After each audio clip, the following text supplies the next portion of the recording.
Finger print எந்த data பேஸ்ல தேடியும் அவன் மாட்டல. எப்படிடா அவன் எந்த விதமான ஒரு ஐடென்டிட்டி இல்லாம வாழ்ந்துட்டு இருக்கான்?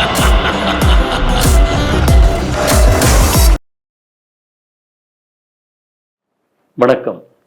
தெய்வீக தரிசனம் சேனல் நேயர்களுக்கு அன்பான வணக்கம். நாம் இப்பொழுது முருகனை பற்றி பார்க்க போறோம். இதுக்கான தலைப்பு அழகன், தமிழன், முருகன். முருகனை பற்றி நம்ம எல்லாருக்கும் நிறைய தெரியும். முருகன்னாலே அறுபடை வீடு முதல்ல நம்ம கண்ணு முன்னாடி வந்து நிற்கும்.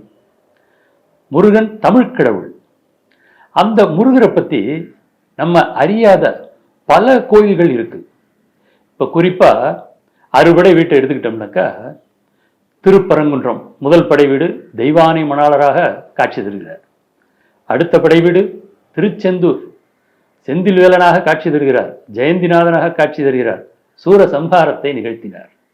அடுத்ததாக திரு ஆவினன்குடி குழந்தை வேலாயுத சுவாமியாகவும், பழனி மலை மேலே தண்டாயுதபாணி சுவாமியாகவும் நமக்கு அருள் புரிகிறார். நான்காவதாக திருவேரகம் எனப்படும் சுவாமிமலை தகப்பன் சுவாமியாக ஈசனுக்கே ஓம் என்னும் பிரணவத்தை, அதன் பொருளை உபதேசித்து சுவாமிநாதனாக காட்சி தருகிறார். அடுத்ததாக குன்றுதோர் ஆடும் குமரனாக திரு தணிகையிலே வள்ளி மணாளராக நமது அழகர் காட்சி தருகிறார். அடுத்ததாக திருப்பரங்குன்றத்திலே 6வது திருப்பழமுதிர்ச்சோலையிலே 6வது படை வீட்டிலே வள்ளி தேவசேனாவுடன் நமக்கு காட்சி தந்து அருள் புரிகிறார். இந்த அறுபடை வீட்டின் பெருமைகளை நாம் நிறைய கேள்விப்பட்டிருக்கோம். நம்மில் நிறைய பேர் அந்த அறுபடை வீடுகளுக்கும் சென்றிருப்போம். இன்னும் நாம் அறியாத, நமது தமிழ் கூறும் நல்லுலகுக்கு ரொம்ப பரிச்சயம் இல்லாத பல முருகன் ஆலயங்களையும் அவரது பெருமைகளையும் கூறும் ஒரு பதிவுதான், ஒரு பக்தி பூர்வமான அணுகுமுறைதான் இந்த அழகன், தமிழன், முருகன். ஓம் ஐந்து கரத்தனை ஆனை முகத்தனை இந்தின் இளம்பிறை போலும் ஏற்றனை நந்தி மகந்தனை ஞான கொழுந்தினை புந்தியில் வைத்தடி போற்றுகின்றோமே.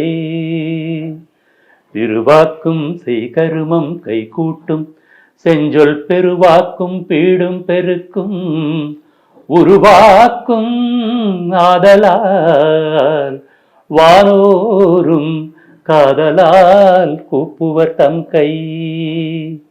முதலில் விநாயகப் பெருமானை துதித்துவிட்டு நாம் நமது அவரது தம்பியான முருகப்பெருமானை பற்றி காண்போம். அருணகிரிநாத பெருமான் முருகப்பெருமான் மீது எழுதியவை திருப்புகழ் என்று போற்றப்படும். முதலில் ஒரு இனிய திருப்புகழுடன் துவங்குவோமா? அபகார நிந்தை பட்டுழலாதே அறியாத வஞ்சரை குறியாதே உபதேச மந்திர பொருளாலே உனை நான் இணைந்தருள் பெறுவேனோ இபமாமுகன் தன இளையோனே இமவான் மடந்தை உத்தமி பாலா ஜபமாலை தந்த சத்குருநாதா ஜபமாலை தந்த சத்குருநாதா திரு ஆவினன்குடி பெருமாளே திரு ஆவினன்குடி பெருமாளே. வெற்றிவேல் முருகனுக்கு அரோகரா. அறுவடை வீடு கொண்ட திருமுருகனுக்கு அரோகரா. அறுவடை வீடு திருமுருகன் போலவே நாம் இந்த பகுதியிலே, நமது அழகன், தமிழன், முருகன் பகுதியிலே மற்றும் ஒரு சிறப்பு வாய்ந்த 6 முருகன் கோவில்களை அறிந்து கொள்ள இருக்கிறோம். அவை என்ன என்ன தெரியுமா? முதலில் சிக்கல். சிக்கலில் வேல் வாங்கி செந்தூரில் சம்ஹாரம் என்பது சொலவடை. அன்னை பராசக்தியிடமிருந்து அவளது சக்தியெல்லாம் முழுதாக வடிக்கப்பட்ட அந்த சக்தி வேலாயுதத்தை சிக்கலில்தான் முருகப்பெருமான் பெறுகின்றார். அந்த வேலாயுதம் கொண்டே திருச்செந்தூரிலே செந்தில்நாதனாக ஜெயந்திநாதனாக சூரசம்ஹாரத்தை நிகழ்த்துகிறார். அந்த சிக்கலுக்கு அருகிலேயே சிக்கலின் ஒரு பகுதி போல இருக்கும் அடுத்த கோவில் பொருள் வைத்த சேரி என்ற புறவச்சேரி. இங்கே கந்தசாமி கடவுளாக, ஆறுமுக சுவாமியாக, உலகிலேயே அழகான முருகனாக வீற்றிருந்து வள்ளி தேவசேனாவுடன் மயில் மீது 12 கரங்களுடன் வீற்றிருந்து அருள்பாலிக்கிறார் முருகப்பெருமான். அடுத்ததாக எட்டுக்குடி முருகன், எண்கண் முருகன். அடுத்ததாக மஞ்சக்கொல்லை வெற்றி வேலாயுத சுவாமி. அடுத்ததாக திருநாகை காரோணம் சிவராஜதானி என்று போற்றப்படும் நாகப்பட்டினத்தின் மையத்திலே இருக்கும் குமரன் கோவில் எனப்படும் அழகிய ஸ்ரீ மெய்கண்டமூர்த்தி சுவாமி இவரது ஆலயம். இந்த ஆலயம் சரித்திர புகழ்மிக்கது. அடுத்ததாக திருவிடைக்கழி, நாம் எல்லாம் அதிகமாக கேள்விப்பட்டிருக்க மாட்டோம்.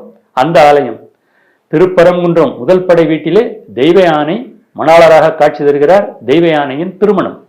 அந்த தெய்வ யானைக்கும் முருகப்பெருமானுக்கும் திருமணத்திற்கு முன் நடக்கும் இல்லையா நிச்சயதார்த்தம்.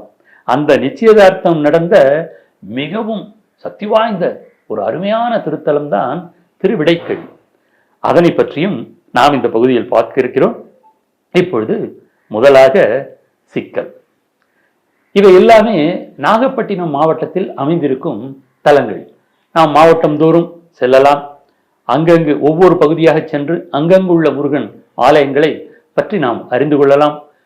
அந்த அழகனின், தமிழனின், முருகனின் பெருமைகளையும் அருள் ஆட்சியையும் நாம் கேட்டு கேட்டு நமது காதார கண்ணார பார்த்து பார்த்து இன்புறலாம்.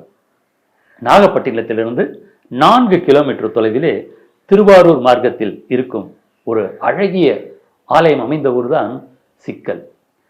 சிங்காரவேலன், வள்ளி தேவசேனாவுடன் சிங்காரவேலன் பெயருக்கேற்ப மிக மிக அபூர்வமான அழகு கொண்டவர். இத்தலத்தில் தான் வேல் வாங்கினார் அன்னை பார்வதியிடம் சிங்காரவேலன். இந்த ஆலயம் கோச்செங்கச்சோழ நாயனாரால் 63 நாயன்மார்களில் ஒருவரான சோழ மகாராஜாவான கோச்செங்கச்சோழ நாயனாரால் 2000 ஆண்டுகளுக்கு முன்பே கட்டப்பட்டது. இந்த ஆலயத்திலே அன்னை வேல் நெடுங்கண்ணி என்கின்ற சத்யாயுதாட்சி, அப்பர் நவநீதேஸ்வரர் என்கின்ற வெண்ணைலிங்க பெருமான், மிக மிக பிரசித்தி வாய்ந்த கோவில். இந்த ஆலயத்திற்கு முன்பெல்லாம் பெயர் என்னவென்றால், இந்த இடத்திற்கு மல்லிகாரண்ய கஷேத்திரம் என்று பெயர். வேதாரண்யம் கேள்விப்பட்டிருக்கிறீர்கள் இல்லையா? அதுபோல் திருவெண்காடு கேள்விப்பட்டிருப்பீர்கள், ஸ்வேதாரண்யம். அதே போல இது மல்லிகாரண்யம், அதாவது மல்லிகை வனங்கள், மல்லிகை செடிகள் நிறைந்த ஒரு காடு வனம் என்று பொருள்.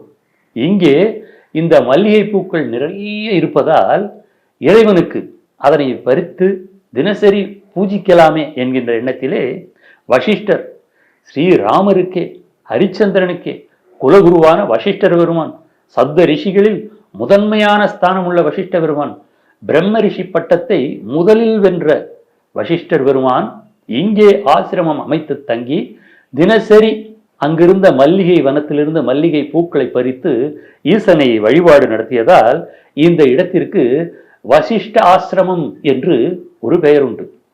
இந்த வசிஷ்டர் கோலாகலமாக 12 யுகங்கள் இங்கே சிவபூஜை செய்யும் அந்த அற்புதத்தை காண தேவர்கள் எல்லாம், முப்பெரும் தேவர்களும், இந்திராதி தேவர்களும், அனைத்து கந்தர்வர்களும், கிம்புருடர்களும் இங்கு வந்து குழுமி வசிஷ்டரின் பூஜையில் கலந்து அந்த சிவனின் அருளை பெற்றதால் இந்த ஊர் தேவ சாநித்தியபுரம் என்றும் வழங்கப்படுகிறது.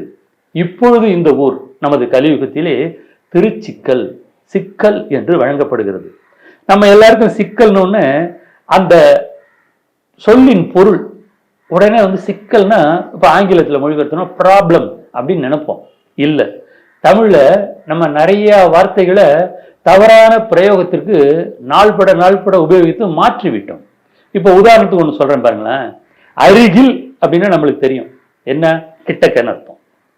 அருகாமையில் அப்படின்னா அதையும் கிட்டக்க அப்படிங்கிற பொருள்லயே நம்ம உபயோகப்படுத்திட்டு இருக்கோம். இல்லை, அருகில்னா கிட்டக்க, அருகாமையில்னா தொலைவு. இது தெரியாம தான் நிறைய பேர் விளம்பரங்கள்லாம் பார்த்தாக்க சென்னைக்கு மிக அருகாமையில் அந்த இடம்ன்றான். அவனே சொல்றான் சென்னையிலேருந்து ரொம்ப தொலைவில் இருக்கு அப்படின்னு. அது மாதிரி சிக்கல் அப்படின்னா என்ன பொருள் அப்படின்னாக்கா, சிக்கு அப்படின்னா தான் ப்ராப்ளம். இப்போ நூல் சிக்கிடுச்சுன்னு சொல்றோம் இல்லையா, சிக்குன்னா ப்ராப்ளம். சிக்கு பிளஸ் அல் அல்லது சிக்கு பிளஸ் இல் அப்படின்னா சிக்கு இல்லாத, ப்ராப்ளம் இல்லாத அப்படின்னு அர்த்தம். உங்கள் வாழ்வில் உள்ள ப்ராப்ளங்களை எல்லாம், அந்த சிக்குகளை எல்லாம் நீக்கக்கூடிய பெருமான் சிக்கல் சிங்கார வேலவர், சிக்கலை தீர்க்கும் சிங்கார வேலவர். இவர் வியர்வை சிந்தும் வேலவர் அப்படின்னு புகழப்படுறார். எப்படி தெரியுமா? வருடத்திற்கு ஒரு முறை ஐப்பசி மாதம் தீபாவளி கழித்த 5ஆம் நாள் பஞ்சமி திதி என்று மிகப்பெரிய அற்புதம் நடக்கிறது சிக்கலில் இன்றும். அன்னையிடம் பராசக்தியிடம் இந்த சக்தி வேலை வாங்கியவுடன் முருக பெருமானுக்கு முத்து முத்தாக கிட்டத்தட்ட 3 மணி நேரம் வியர்த்து கொட்டும். அந்த அருள் மழையை காண, அந்த அருள் வியர்வையில் நனைய பக்தர்கள் கூட்டம் லட்சக்கணக்கில் வருகிறார்கள். அந்த வியர்வை சிந்தும் காட்சியை பார்த்தாலே நமது முன்வினை பாவங்கள் எல்லாம் நீங்கி நாம் வாழ்வில் எல்லா வளமும் நலமும் பெற்று ஆரோக்கியத்துடன் பூரண ஆயுளுடன் வாழ்வாங்கு வாழ்வோம், நமது வம்சமும் தழைக்கும் என்பது திண்ணம். சிக்கல் சிங்கார வேலனுக்கு அரோகரா. தொடர்ந்து அடுத்த பகுதியில் காண்போம். நன்றி, வணக்கம். அவன் ஃபிங்கர் பிரிண்ட் எந்த டேட்டா பேஸ்ல தேடியும் அவன் மாட்டல. எப்படிடா அவன் எந்த விதமான ஒரு ஐடென்டிட்டி இல்லாம வாழ்ந்துட்டு இருக்கான்?